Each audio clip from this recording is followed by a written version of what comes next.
mode. Hello and good morning. Thank you for joining us today. I am Karen Masullo, and this is the second webinar in our Crisis Coach 2018 series for the Georgia Independent Schools Association. We're going to be talking about predictive insights this morning, looking for clues in advance of a crisis.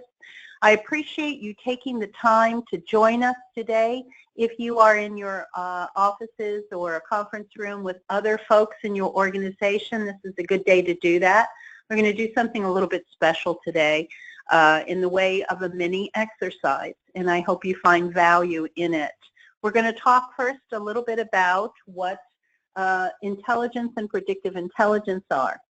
During the session, if you have any questions or comments, you can use the GoToWebinar toolbar dashboard on the right-hand side of your screen, I believe it should be, and you can enter questions in the chat area. And our moderator for today, the effervescent Bill Baker, is on the call, and he will alert me if there are any questions or comments that are important to our conversation. I'm sorry, I just accidentally switched my screen. You can also reach us at webinars@firestorm.com or info@firestorm.com if you have any questions that you would like to discuss otherwise. All right, you can connect with us on social media. Our hashtag for social engagement is always #CrisisCoach. If you have a question or comment, we'll see that there. You can connect on Firestorm Sol on Twitter, Firestorm Solutions on Facebook. Our YouTube channel is Continuity Experts, and on LinkedIn we are Firestorm Solutions LLC. We look forward to connecting with you through those applications. I'm sitting here today with Roxanne the Wonder Dog, so if she barks out loud during this session, I'm going to apologize ahead of time. And I'd like to add a note. Our attorneys like us to tell you that this exercise is not complete without accompanying oral comments and discussion. And any work product given by Firestorm should be read in conjunction with all guidance given by national, regional, and local authorities, as well as your organization's personal counsel. Moreover, the information given and comments made in this webinar should not be interpreted as legal advice or legal opinion. Firestorm transforms crisis into value. We empower you to manage crisis and risk. Our guest moderator is Dr. Jess Jackson, the president of the Georgia Independent School Association. I don't believe Dr. Jackson is able to join us today, given his schedule, but most of the time he joins us about halfway through because he's a very busy person. So we thank the Georgia Independent Schools Association and all of the related organizations. We're proud to be a partner, and as a part of our partnership, I want those of you on the call to know that the Georgia Independent School Association has allowed us or is underwriting a program that we have for you, a variety of programs, but a couple of them are really important for you, especially given in light of some things that are going on in our country. We have had 18 instances of violence in schools, whether self-harm or harm to others since the beginning of the year. And yesterday was a tragic reminder of what can happen.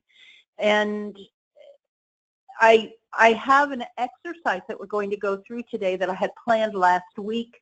It does not include violence, a violence event, but I want you to be aware that all of the things we're talking about today are wrapped around the same idea of identifying behaviors of concern and then figuring out what is that action that we need to take.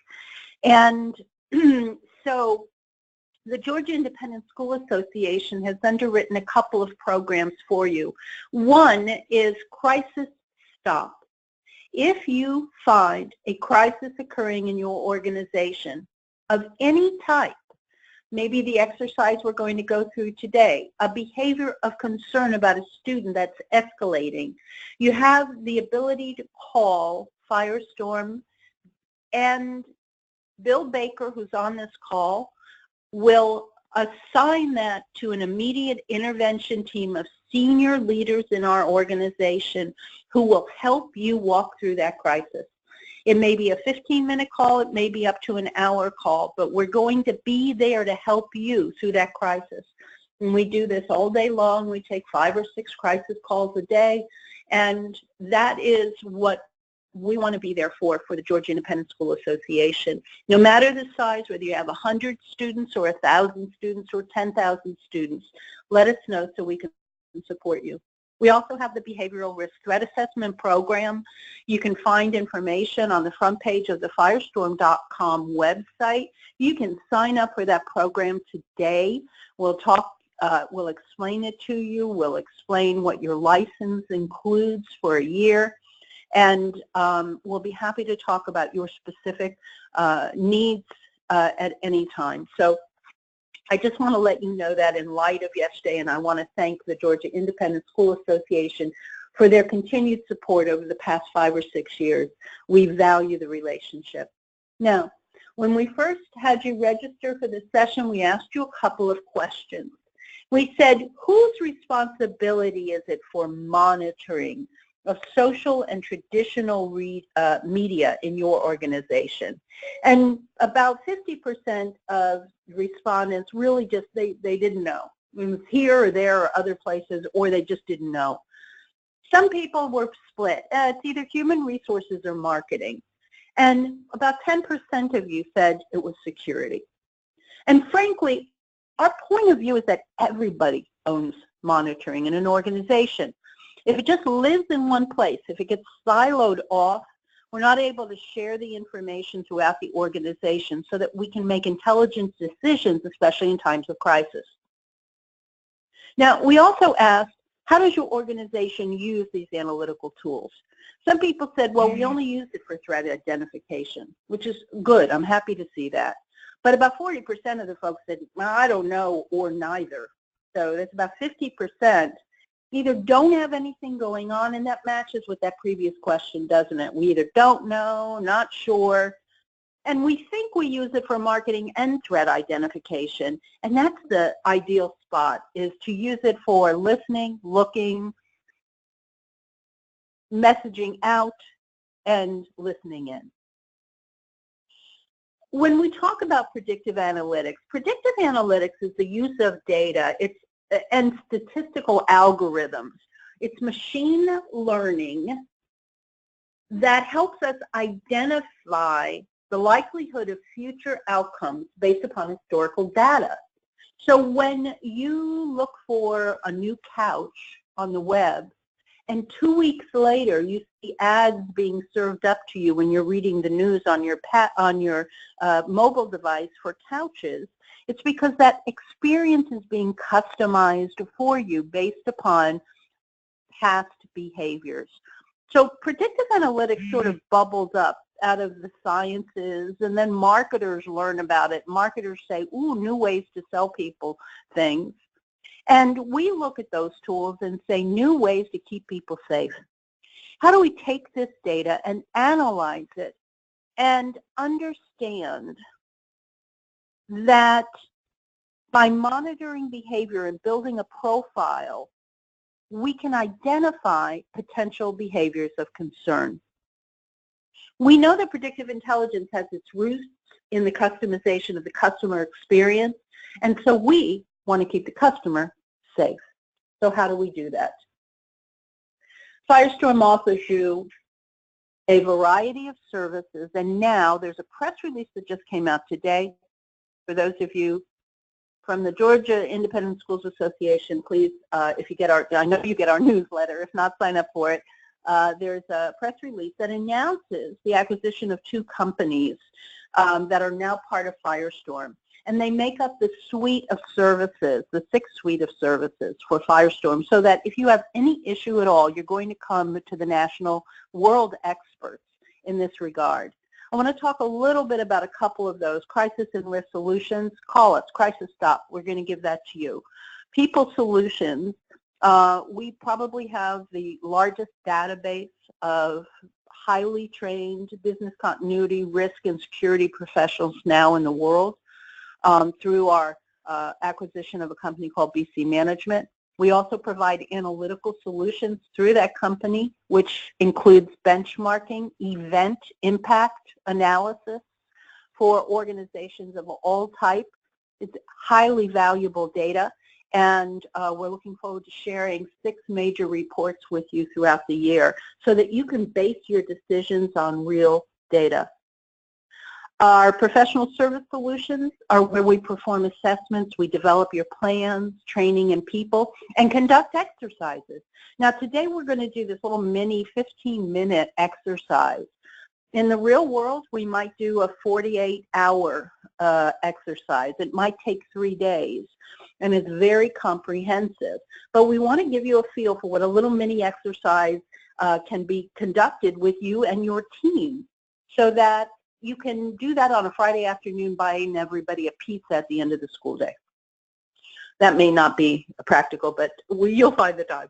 Intelligence solutions is what we're talking about today, and we combine that with security solutions.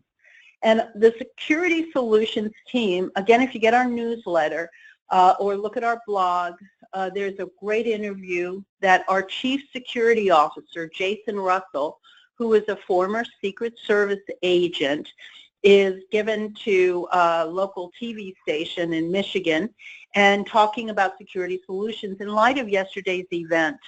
Our security solutions division are all former Secret Service agents, some at extremely high levels. So not only do they understand everything from the moment you build your building, how to build security into it, or renovations, how to renovate security into it, but they also understand this area, predictive analytics, and as a matter of fact, one of them headed predictive analytics for the Secret Service. So we're not just talking about somebody looking at some social media post and making an assumption. We're talking about using real tools to get real data and information to you so that when you're in the middle of crisis, you're making informed decisions based on real information. When we talk about predictive intelligence, I just want to let you know a little bit about what Firestorm has done in this area.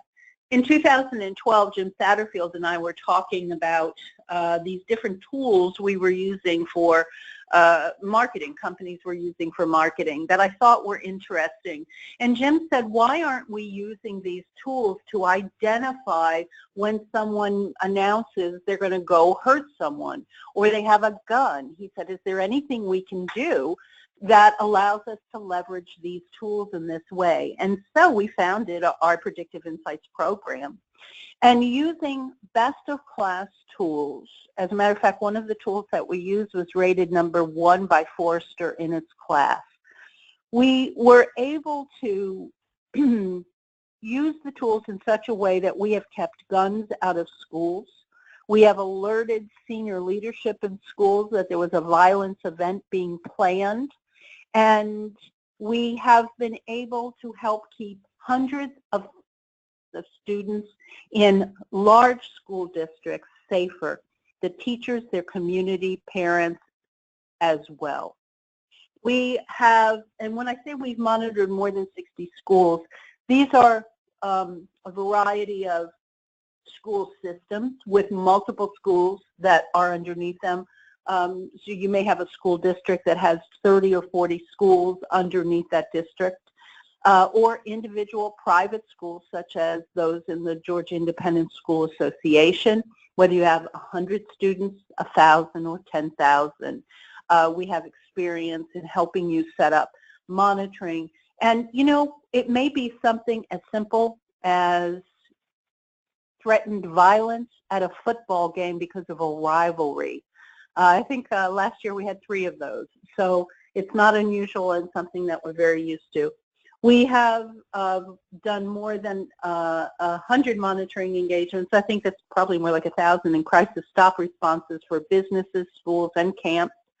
We've delivered more than 3,800 hours of training, both virtually and face-to-face, and more than 100,000 students, staff, teachers, visitors, and others on school properties have been protected by our oversight. When we talk about intelligence solutions, at its simplest, we're combining leading intelligence tools. So we found best of class in a couple of areas, and I'll talk about the difference in those areas. And we combine them with seasoned practitioners, people who were trained in the Secret Service. And we use approaches that identify what's being said not 2 hours ago or 2 days ago, but right now, today, in this moment. We utilize very clear threat assessment criteria to determine what those threats are. And we then create an elevated alert structure that's integrated with your existing security and crisis management solutions that then supports the development of your internal program. We're going to be with you for the long haul for this. So we're going to start small. We're going to implement some small steps as your time and budget allows. And then we're going to build out a comprehensive program so that you know you've done everything you can to mitigate the challenges that we all face in our schools. We're going to create a custom risk profile creation, and we then conduct threat assessments.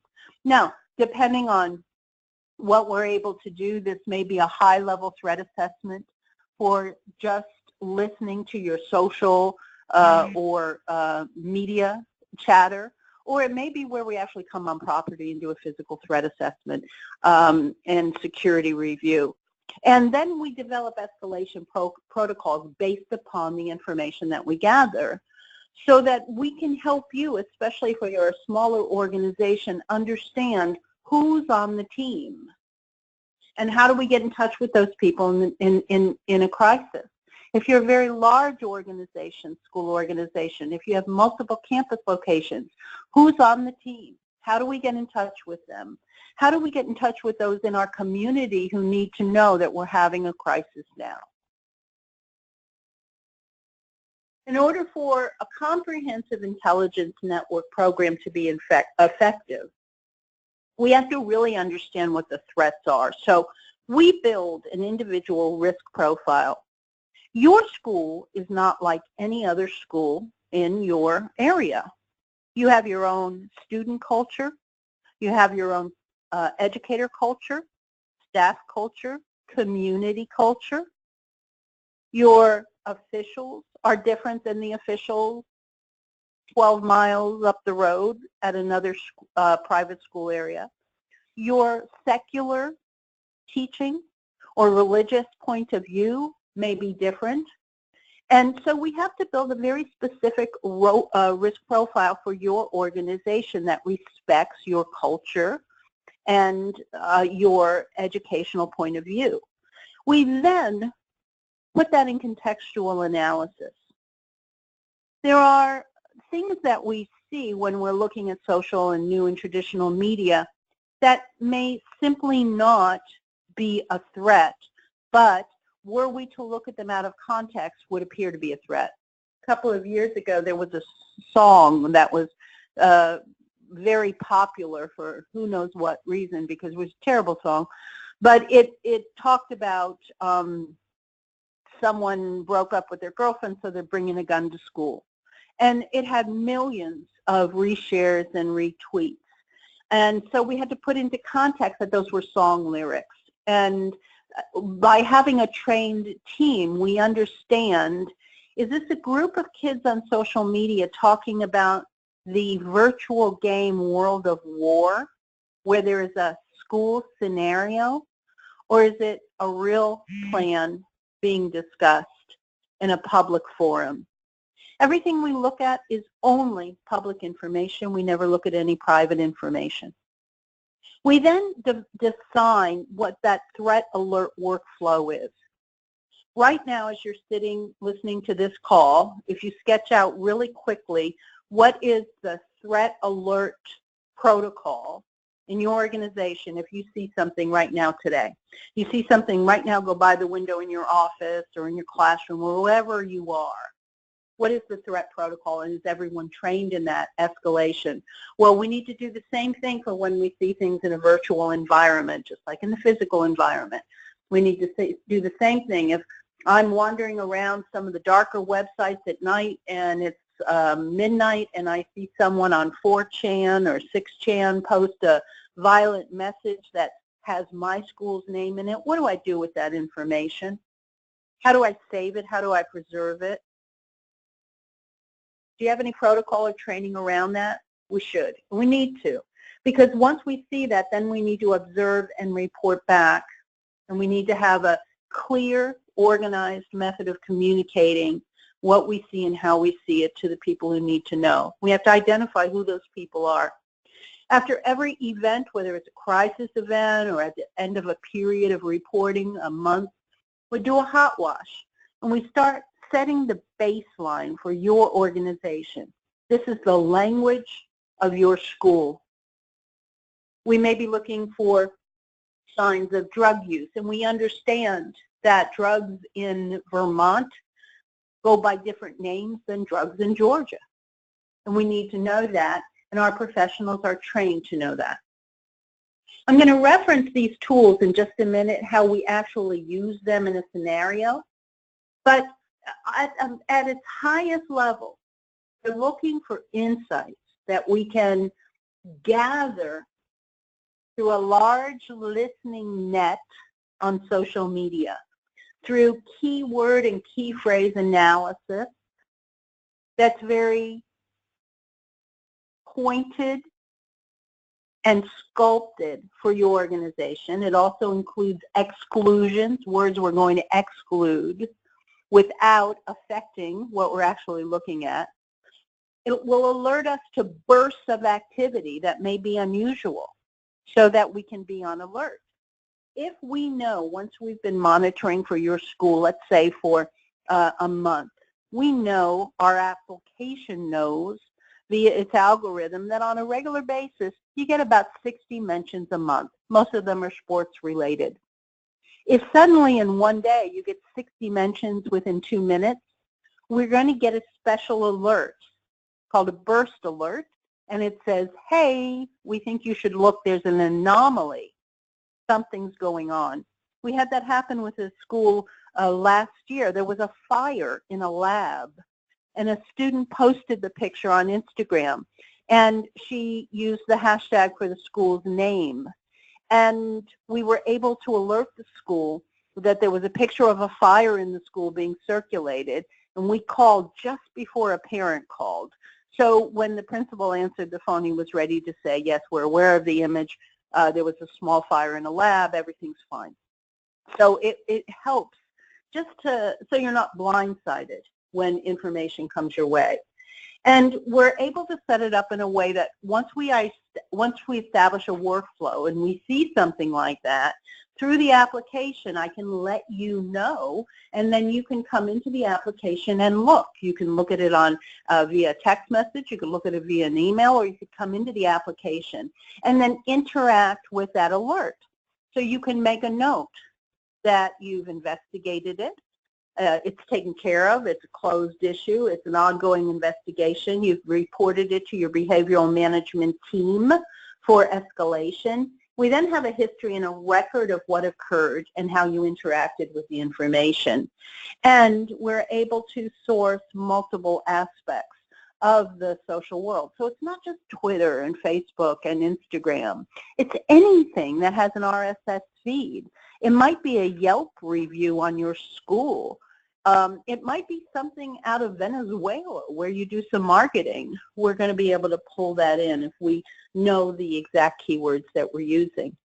And when we need to look a little more closely, when there are vague threats and we're not quite sure who's making them, we can help in that regard as well. We had an organization recently that within a very short period of time received 15 harassing phone calls, and it was after hours, so they were voicemails. And the voicemails were rambling, and the person had a very heavy Southern accent, and the calls were made to an organization in the Northeast Coast, so they really couldn't understand this heavy Southern accent. And what we could tell was there were certainly threats being issued in those calls. And the person receiving them was very frightened and should have been. And they did the right thing. They implemented their crisis stop for Firestorm. We walked them through the crisis. Then they implemented a short-term monitoring program with us. And we actually listened to every single voice message. They were long and rambling. We slowed them down using audio software so that we could better understand them. And using this tool that you see on your screen, we were able to surface through some information the caller shared. A consistent address kept coming up. And we looked for arrests at that address. The name matched the name we had on file. And this person had just come off of parole or probation for a similar offense 6 years ago. They'd been given 6 years probation for abuse of telephone system and were ordered to stay on their medication. That probation had just ended, and suddenly the same behavior started again. So we were able to identify what was going on, help them alert the authorities that they needed to then take it to whatever next level it needed to go to. We were able to do that over a weekend. What you're seeing right now is an actual football game. This is a football game, football stadium of high school, and those are all the people chattering during that game. And we put this up because the school had been having some challenges. And so we are keeping a watchful eye on that game in that evening. So what we're going to do right now, we have about 15 minutes, and we're going to go through an escalated case study, a simple exercise. I want you to know that this is how it's going to happen. If it happens within minutes. And you don't have time for a crisis, do you? You have a meeting at the top of the hour, and you have to prepare a report for that meeting. You have a basketball game tonight, and your own child, who also goes to the school where you are working, is in that basketball game, and it's a pretty big deal. You have to go to the dentist over your lunch hour. You don't have time for this crisis today, but this is going to happen nonetheless. So let's see if you're ready. I want you to base your response on whether you have any regular monitoring set up to assist you maybe in marketing efforts. Because if you do, at least we know we can leverage that. I want you also to base your response on whether you know you have regular monitoring set up to assist you in identifying any behaviors of concern. That's going to be really helpful as we move through this exercise. If you're with a team in an office, go ahead and work through this together. It's a great exercise, and if you'd like a longer exercise, let me know. Through this mini exercise, I also want to let you know that there are some documents that are attached to the GoToWebinar toolbar. There are 2 PDFs. One is an infographic that you can share with your teams internally in your school, and the other is a sheet that talks a little bit about this type of an activity and what predictive intelligence is.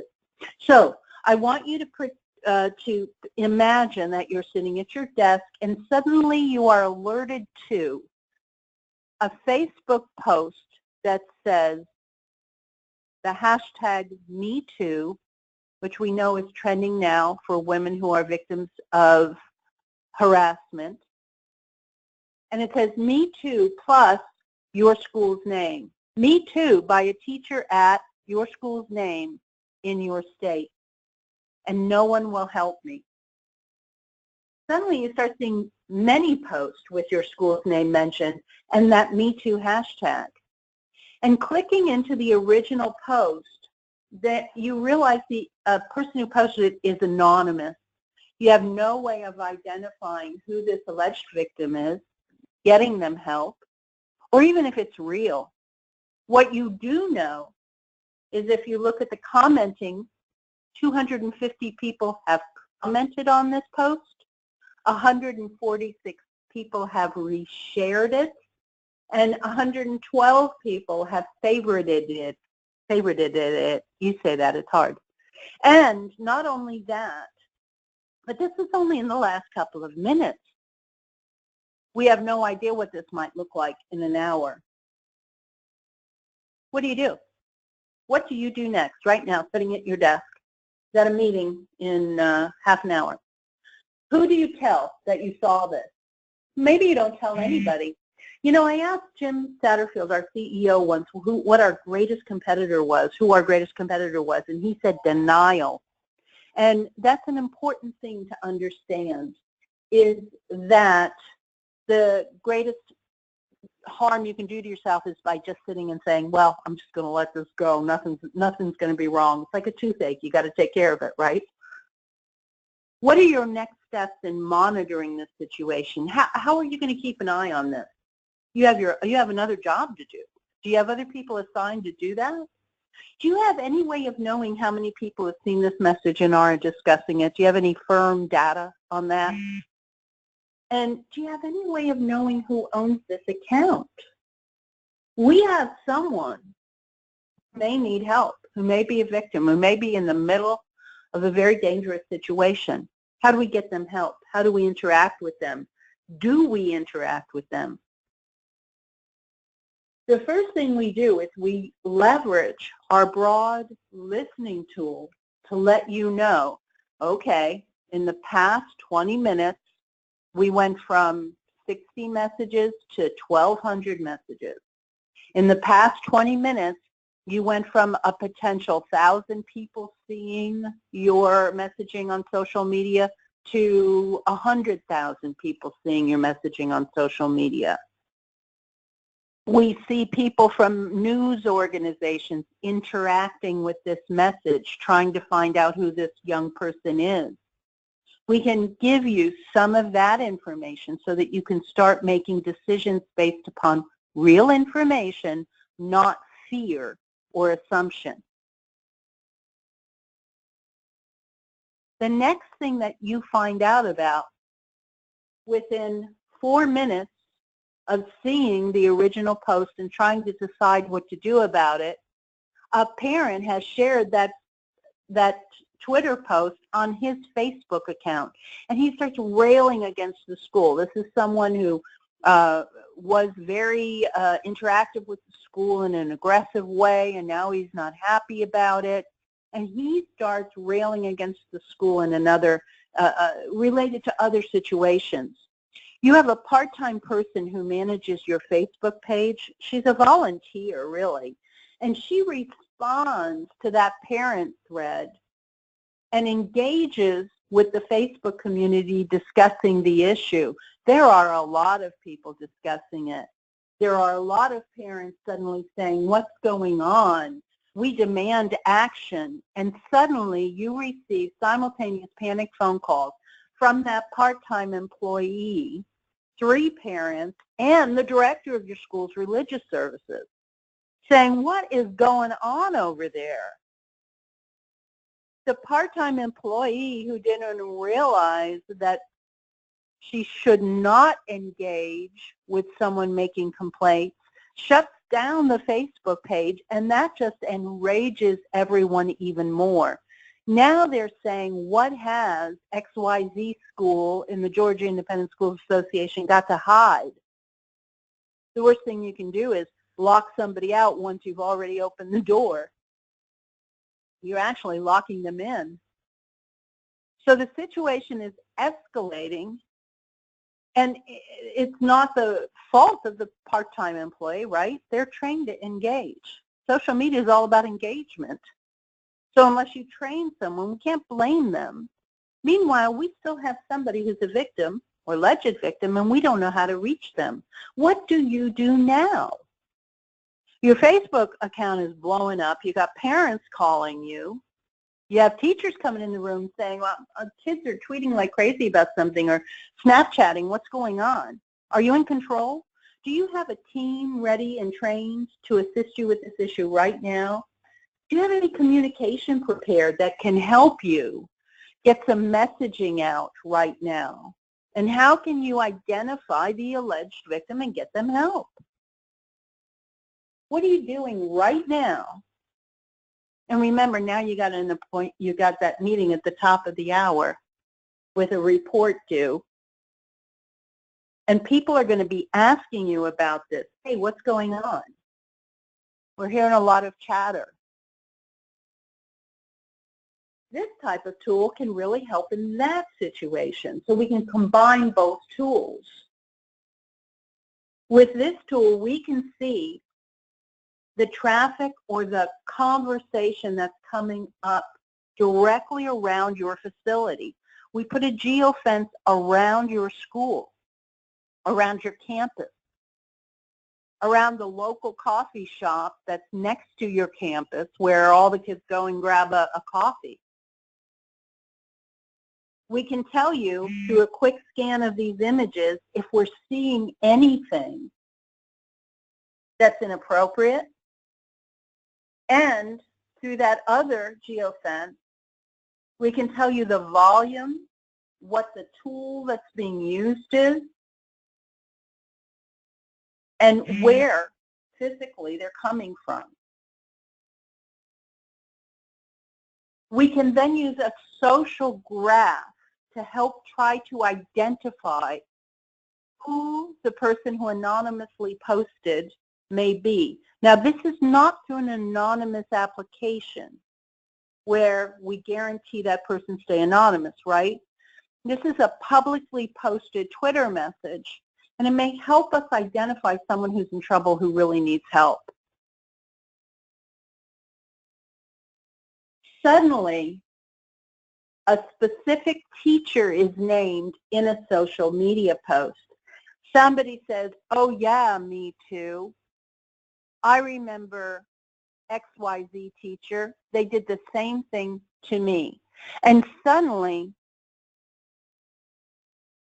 people are naming a specific individual. There are alleged images floating around a private app like Snapchat. Parents are outraged. That little Facebook group, they're really outraged right now, and they're organizing to go to that named teacher's home. They want to demand answers. That named teacher doesn't even know this is going on. One parent in particular is copying the local news station on all activity, all internal memos,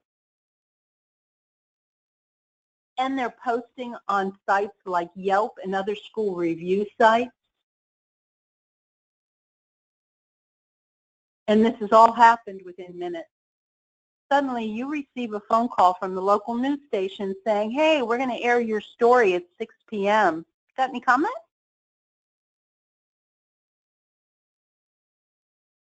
What are you going to do now?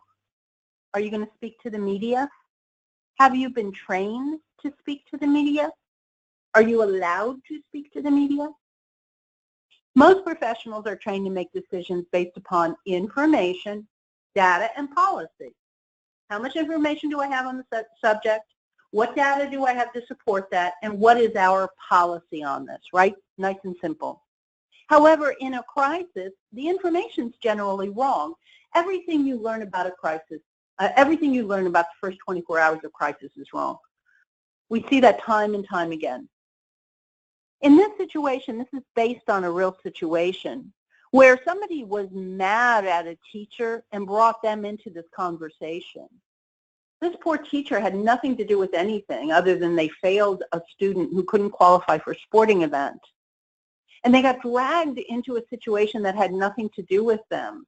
Their own brand, their own career was really damaged for absolutely no reason. In a crisis, information's wrong, data's not available, and you don't have any policies around it. Or if you do, they haven't been tested. They're weak, they're loose, I think this is what we would do. You completely lose command and control. Your brand, your school, your reputation are under attack. Public officials may get involved, leadership is involved, and they are personally engaged. The impacts are disproportionate to the event, and the event is escalating. And your first response can suddenly become the second crisis. Because speed in this situation, your speed of being able to make critical decisions, is critical to your survival. And you become the center of media focus, or someone in your organization is going to walk to their car that evening to go home, and there's going to be a media truck at the end of your property trying to stop you and ask you questions. Your intelligence network suddenly becomes critical to the decisions you're about to make. Remember, if we have in place that risk profile, things that are coming to us in contextual analysis, we've already established your threat alert workflow and designed who's going to know, how they're going to know it. If we're really smart, we've gone through a message mapping exercise, and we've anticipated some of these events so that we already have messages ready to go in case we decide to send those. You have crisis stops, so you call us and you say, I got my messages ready. I know who to alert. Here's the data that I have. We're then going to be able to help you clearly and concisely within minutes make the decisions you need to move forward, because speed becomes quality in a crisis. We're going to help you understand whether your situation is guarded, elevated, imminent, or severe.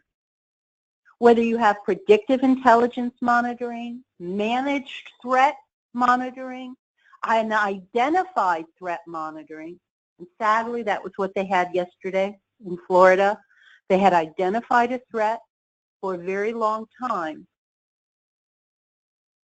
and that turned into a severe threat because it was targeted. There were targeted threats. In summary of this exercise, I hope you thought through a couple of things you maybe didn't think through before. I want you to know that these tools are highly effective, but they're only as effective as the people that are tied to their use or their observation. We want you to understand what you're monitoring and why, and know what the triggers are to take action. The reason many social media programs start and become abandoned is because there's too much data, and people just don't understand how to work with or analyze or use the data. We really want to help you understand how to contextualize it so that you're not overwhelmed. We then want to designate the team or the teams that are supposed to respond and document them and train on action steps so that you're ready to be nimble, to pivot, and to implement immediately. Without plans and procedures in place, any tool that you have is just, it is frankly like my lawnmower in my shed. If my husband weren't here, that thing would just be gathering dust. We want to help give you tools that really matter. So what's next? There's going to be a brief of this next week on our website, but for now, I've attached 2 documents to your GoToWebinar console. You can go ahead and download those and distribute those in your organization as much as you'd like. Contact us at webinars@firestorm.com. We can do a self-guided assessment because of your affiliation with the Georgia Independent Schools Association. That will be no fee to you. And we'll also implement your crisis stop program. Just email us at webinars@firestorm.com, or you can email me directly at kmasullo@firestorm.com. Say, I want to activate my crisis stop. I don't want to use it today. I just want to have it. And then remember to register for next month's session. We're going to do a continuation of this. We talked a lot about what message mapping, what preparation should we have in place. That's what we're going to talk about next month.